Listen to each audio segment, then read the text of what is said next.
So welcome to another unboxing video from theplayersaid.com. My name's Alexander, and today we're taking a look at a slightly older game. Before I dive in, it is from 2017. So we're talking about 5 years old. And so this is Mrs. Thatcher's War, the Falklands 1982 from White Dog Games. White Dog Games is kind of the publishing company, but this is, as you can kind of tell if you know anything, this is printed by Blue Panther. Blue Panther printing the games for White Dog Games, Catastrophe Games, for Hollandspiel, and a number of other smaller kind of publishers. So this is a solitaire war game designed by Ben Madison, covering, as you may have guessed, the Falklands in 1982. Apparently spanned in Argentina. I'm sure there's a lot of Falklands games that might be, but we're going to flip over to the back of the box. Again, solitaire suitability is a 9. This is a solitaire game. There's not a 2-player option as far as I'm aware. Usually Ben Madison's games, and I have it on good authority from Grant, because he's played a lot of Ben's games. These are usually very enjoyable, usually very tense, and at times extremely difficult as well, which is kind of what you would want in a solitaire game. And I believe it's kind of got two major parts to it. You've got like the larger strategic defense with air naval power, and then you've got the kind of ground tactical level stuff. Obviously it's a much higher level than tactical, but you've got the ground forces kind of on a separate map. So let us crack this open. So, again, from 2017, been around for a while, but we were at WBC, they had it. I'm currently reading a book called 3 Days in June, so I was kind of inspired to kind of give this a go. So you get a half sheet of counters in it, and as you can see, kind of the top half of that is Argentine forces, including air forces, and then land units as well. And then down here we have our British forces, as we'll call them. So we've got our ground forces with the different Welsh Guards and para units and commando units as well.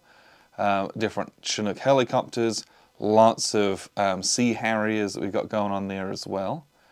And then we have the General Belgrano, I believe is what it's called, 25th of May, Hermes and Invincible. So you've got your task force, the British task force, and you have some of the Argentine naval assets as well going on for the larger board. Most of these are not dual-sided. A couple of them have some out-of-supply markers on them as well, but most of it's single-sided counters. If you know anything about these, you can see these are kind of a laser cut. These punch very easily, and then these thick, very dense card/board counters. You're not going to clip these. No clipper is quite large enough for those, but they punch really well. And because they're printed with the way that they are, they have quite a lot of good detail on them as well. You can really get up into the nitty-gritty of those. Some of those have like a photograph on them, and it's pretty detailed, all things considered. So, the rules. We've got ourselves here a full color, let's see, none of that's rules at the back. That's all designer notes. This is the end of rules here. Is that even rules? Yes, it is. Okay. So we're looking at 10 pages of rules at most, which, you know, for a solitaire game, we want to kind of get up and get going and get playing with it. That's quite a lot of text, but it looks like it's divided up and colored with lots of examples in these dark blue bits are examples, lots and lots of those. And then the red part's a little bit notes, bits of history, so those aren't rules. So really on this page, probably only half of it is actual rules. So what I'm trying to say is it should be fairly easy to get through these and get this up and running and set up and playing.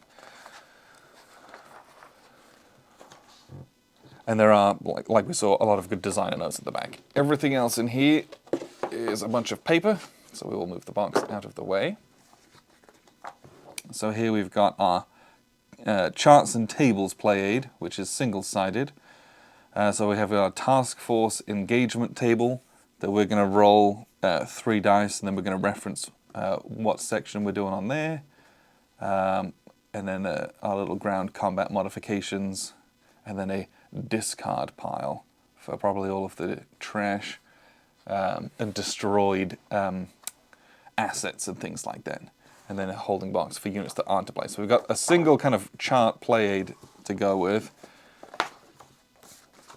Here we have our actual play aid card, which is dual-sided, so that's good. Roll a die, and this is what we've got going on for these, for our news/headlines table. And then on the back, it looks like we've got a sequence of play. And then down here we have a CRT. So that's the play. We'll be playing off of that. So here we've got our two different maps, so to speak. And these are, I don't know if this is what I would have expected. These are a semi-gloss, very heavy paper. This is a very kind of standard map that you would get quality-wise from like a normal publisher. Sometimes they do like these very matte, heavy card ones. This is a bit more kind of standard for what you might expect from a war game. So we have over here this very large strategic display. So you have the whole of the Falkland Islands in our exclusion zone, and then you have these different air attack sectors in Argentina from which there are airfields, and they're going to launch, you know, roll of a die, that's where the fighters are going to launch from, that are going to run Bomb Alley and try and take out your naval and landing forces, things like that. Have a weather table, and all of its effects down here if you have them, and our ground support tracks as well. Then we have this main kind of map of the Falklands, so to speak. And so we have, this is your main landing zone, and out of here you're going to go through these different tracks, all different routes across the island. Mount Longdon here, which overlooks Port Stanley, this is the book about which I'm reading. It is called 3 Days in June, and it's just about the assault of this mountain, where Third Para, I think their 3 companies kind of had to assault this as kind of a last step before going into Port Stanley, and it was a very intense, very bloody battle. Hand-to-hand, close quarters, small arms fire. Very intense book so far. But, so that's what you're getting in the box. This is a game of managing your overall strategic resources and defending, and then launching this ground invasion to try and get the Argentines to capitulate, presumably as quickly and as bloodlessly as possible on your side of things as well. So I don't think I've played any of Ben Madison's other games like this. So we will see. This is part of Ben Madison's British Wars trilogy, and I don't think I've played any of his other ones, but I'm very interested too.